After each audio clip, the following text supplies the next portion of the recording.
ඔබට දීලා ඔබව වෙනස් කරනවා කියලා. හලෙලූයා. මේ ජීවණයෙන් අද ඔබගේ මගේ ජීවිතේ පුරවා ගන්න මගේ දුව පුතා. හලෙලූයා. මේ චතාරික කාලයයි කියලා මුළු ලෝකෙම කට්ටිය දෙවියන් වහන්සේට ස්තුති ප්‍රශංසා කරනවා, නමස්කාර කරන මොහොතේ අපි ඔවුන් සමග එක්සිට් වෙලා දෙවියන් වහන්සේගේ වචනය කරන කොටගෙන අපි දෙවියන් වහන්සේට නිරන්තරයෙන් ස්තුති පූජා යාග අපගේ ජීවිතයේ යාගයක් කොට පුද කරමු. උන්වහන්සේ කුරුසියේ යාගයක් වුණා ඔබට මට ජීවනය දෙන්න පිණිස. ඒ නිසා ඔබගේ මගේ ශරීරය දෙවියන් වහන්සේටම අයිති. ඒ නිසා අපි දෙවියන් වහන්සේට ස්තුති කරමු. හලෙලූයා. අපි තුන්වෙනි වගන්තියේ අපි රෝම පොතේ 12 වෙනි පරිච්ඡේදයේ පළවෙනි වගන්තියේ එතන කියනවා එබැවින් සහෝදරයනි නුඹලාගේ ශරීරයන් ජීවමාන වූ සුද්ධ වූ දෙවියන් වහන්සේ විසින් පිළිගත හැකි වූ යාගයක් කොට ඔප්පු කරන හැටියට දෙවියන් වහන්සේගේ දයාවන් නිසා නුඹලාගෙන් ඉල්ලමි. ඒ නුඹලාගේ ආත්මික සේවය වේ. බලවත් අත්පොළ සන්නාදා දෙන්න. හලෙලූයා. අද ඔබගේ මගේ ශරීරය මේ මුකෙන් හලෙලූයා මම ඉගෙන ගන්න කාලේ මට මතකයි ෆාදර් එව්සේබියස් කියලා පියතුමෙක් හිටියා. ඒ පියතුමා පවා කතා කරලා කියනවා මේම අල්ලලා කියනවා මේ කාගේද ශරීරය අතපය දිව ඇස් කන් නාසය කවුද මේ සියල්ල විශ්වය මවා පාලනය කරන්නව තැනන් වහන්සේගෙන්. හලෙලූයා. උන්වහන්සේ අපිව නව මැවිල්ලක් කරලා තියෙනවා. ඊට වැඩිය උන්වහන්සේගේ ආත්මය දීලා. උන්වහන්සේ ඒකයි අපට කිව්වේ යම් පුතාදුව යම් මා සමග ස්වර්ගයට යන්නට මං ඔබ සමග යන්නට යන්නේ. කී දෙනෙකුට අද ස්වාමීන් වහන්සේ කතා කරනවාද? හලෙලූයා. ඔබ දකින්න මේක පින්තූරයක් කරගෙන ඔබ පුංචි කාලේ මොන්ටිසෝරි ගියාම ඒ තරම් නෙමෙයි FS2 FS1 කියලා ඔබ පන්ති කාමරවල ඒ තරම් නෙමෙයි. there is some good news. අපි Apple International School එක අපි කිසිමනේ ආඥා කළා KHD එකෙන් පාස් වෙන්න කියලා. ඒගොල්ලන්ව පාස් කරලා ඒගොල්ලන් උසස් තත්වයකට ගෙනිලා දිනවා. අපි යාඥා කරද්දී ස්වාමීන් වහන්සේ පිළිතුරු දෙනවා. හලෙලූයා. බලවත් අත්පොළ සන්නාදා දෙන්න. හලෙලූයා. ඒ වගේ ඔබ පුංචි ළමයින්ට උගන්වද්දී ඔබ පුංචි ළමයින්ට කියනවා උගන්වලා කියනවා මේ දේ කරන්න කියලා කියනවා ඇස් වහගන්න කියලා. ඇස් වහගෙන කියනවා ඉමේජින් කරන්න මොකද්ද ඔබ දැක්කේ කියලා මොනවාද කියලා. ඒ වගේ ඔබ ඉමේජින් කරන්න ඔබ මනසේ මවා ගන්න ස්වාමීන් වහන්සේ සමග මම සැබවින්ම ස්වර්ගයට යනවා කියලා. හලෙලූයා. උන්වහන්සේ සමග අපි ධන නමාගෙන අපි දිව්‍ය බලයෙන් උන්වහන්සේට ස්තුති ප්‍රශංසා කරමින් හලෙලූයා කියමින් අපි උන්වහන්සේගේ අභිමුඛයේ සදාකාලයෙන් සදාකාලට ජීවත් වෙන්නට යනවා. හලෙලූයා. ඒ නිසා අපි දෙවියන් වහන්සේට ස්තුති ප්‍රශංසා කරමු. හලෙලූයා.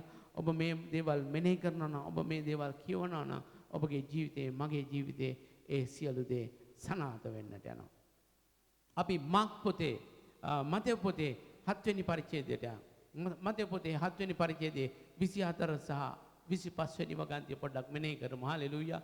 අපි ඉගෙනගත්ත දේ මෙනෙහි කරන දේ අපි ඒ දේ ඒක අපි සිමෙන්ති දාලා කොන්ක්‍රීට් දාලා ඒක සම්පූර්ණ කරන්නට යනවා. හලෙලූයා. උන්වහන්සේ මෙතන අපට කියනවා අත්තිවාරම් දෙකක් ගැන කතා කරනවා. අත්තිවාරම් දෙකක් ගැන බලන්න ලස්සන පින්තූරයක් දිස් වෙනවා. ලස්සනයි. මතෙව් පොතේ 7 වෙනි පරිච්ඡේදයේ 27 සහ 24 සහ 24 සිට 27 දක්වා උන්වහන්සේ කියනවා එබැවින් සහෝදරයනි නුඹලාගේ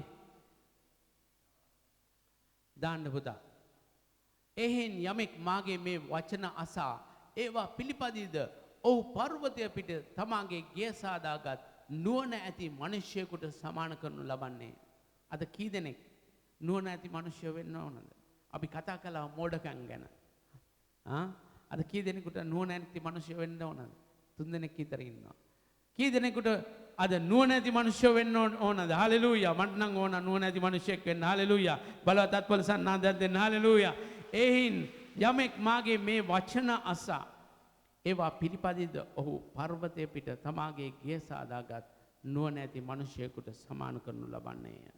වැසි අපි මෙනෙහි කළා කුණාටුවක් ගැන. වැසි ජලය ගලා හුළඟම ඒ ගෙට ගැසුවේය. ඒ පර්වතය පිට පීඨා තිබුණු බැවින් නොඇටුනේය. හලෙලූයා. බලන්න අද අපි දෙවියන් වහන්සේ උන්වහන්සේගේ වචනෙන් අද අපට කතා කරනවා.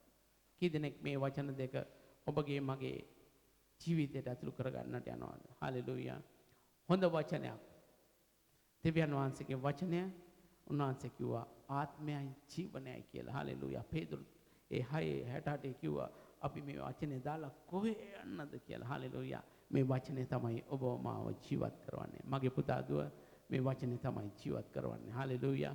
උන්වහන්සේ ඒ අපට අද කියනවා 24 කියනවා එහෙන් මා සමග කියන්නේ මේ වචනේ දාන්න. අපි සභාව මේ වචනේ නැගිටලා කියවන්නට යනවා. නැගිටලා කියවන්නට යනවා. හලෙලූයා. උන්වහන්සේ කියනවා මා සමග කියන්න. 25 24 තියෙනවද පුතා? වැසිවැස කියවන්න. වැසිවැස ජලය ගලා හුළඟහම ඒ ගෙට ගැසුවේය. ඒ පර්වතය පිට පීඩා තිබුණු බැවින් නොවැටුනේය. බලවත්ත් පොල්සන් ආදත් දෙන්න. හලෙලූයා. ඔබගේ මගේ ජීවිතයේ පර්වතයක් පිට. හලෙලූයා. ජේසුස් ක්‍රිස්තුස් වහන්සේ තුල ගමන් කරන්නේ. හලෙලූයා. ඒ පර්වතය තමයි උන්වහන්සේගේ ඇදහිල්ල. ඔබගේ මගේ ඇදහිල්ල. හලෙලූයා. මොන කුණාටු ආවත් එක දේවල් එයි. එක දේවල් කියයි. එක ප්‍රශ්න ගෙනේ. නමුත් ඔබ උන්වහන්සේ සමග නිසා ඒක නිරන්තරයෙන් ඔබගේ ගෘහය සම්පූර්ණයෙන් තව තවත් ශක්තිමත් වෙලා උන්වහන්සේ සමග ඉදිරියටත් ඉහළටත් යන්නට යනවා. හලෙලූයා. උන්වහන්සේ කියනවා 6 වෙනි වගන්තියේ 25 කියනවා වැසිවැස ජලය ගලා හුළඟහම ඒකට ගැසුවේ ඒ පර්වතය පිට තිබුණු බැවින් නොඇටුනේ. 26 කියන්න යමෙක් මාගේ මේ වචන අසා ඒවා නොපිළිපදිද නුවණැති මිනිසෙකුට සමාන කරනු ලබන්නේ. හලෙලූයා. නමුත් පුතා මට අත්‍යවශ්‍ය වචන තමයි 25 වෙනි වගන්තිය. 25 වෙනි වගන්තිය දාන්න. හලෙලූයා. ඔබ කිසි දෙයක් ඔබගේ මුඛයෙන් කතා කරන්නට එපා. අසුබ. හලෙලූයා. පරාජිත වචන, පරාජිත ලෙඩ රෝග. පාස්ටර් ඩිල් කුමාර් නිතරම අපට කියනවා පරාජිත වචන, පරාජිත ලෙඩ රෝග කතා කරන්නට එපා. කතා කරන්න යහපත, සෞභාග්‍ය, ජීවනය කතා කරන්න. 25 වෙනි වගන්තිය කියනවා වැසිවැස කියවන්න. වැසිවැස ජලය ගලා හුළඟහම ඒ ගෙට ගැසුවේය. ඒ පර්වතය පිට තිබුණු පීඩා තිබුණු බැවින් නොවැටුනේය. බලවත් අත්පොලසන් නාද දෙන්න. හලෙලූයා. ස්වාමිනිය වහන්සේට හලෙලූයා. ඔබට මා ආදරේ. කාර්කෙන් ඉක්මනට එන්න. ස්වාමිනී මේ දරුවන් දෑත් ඔසවාගෙන ඉන්න කල. හලෙලූයා. මේ දරුවන් දෑත් ඔසවාගෙන ඉන්න කල ඔවුන්ගේ බලාපොරොත්තු සියල්ලක් මේ මොහොතේ ඉෂ්ට කරන්න මගේ පෙම්බර ජේසුනි. ස්වාමිනිය වහන්සේ කිව්වා ඔවුන්ගේ ගෙට මොන ප්‍රශ්නයක් ආවත්, ඔවුන්ගේ කුඩාරවුන්ට මොන ප්‍රශ්නයක් ආවත් ඔබ වහන්සේ ඔවුන් සමග සිටමින් ඔවුන්ව ජීවත් කරනවා කියලා. ජීවනයේ වචනය, ජීවනයේ වාක්‍යයන්ෙනි අද ඔබ වහන්සේ මට කතා කරපු නිසා ස්තුති කරනවා. මේ දරුවන්ට කතා කරලා ඔවුන්ව රජවරු වගේ, රජිනන් වගේ ස්වාමිනී දේව වාක්‍ය ගෙන යන්නන් බවට පරිවර්තනය කරපු නිසා ස්තුති කරනවා. ඔබට මා ආදරේ. ප්‍රේමණීය පියාණෙනි ඔබ වහන්සේට මං සදා ණය ගැති. ඔබට මා ආදරේ. ඔබට මා ආදරේ. හලෙලූයා.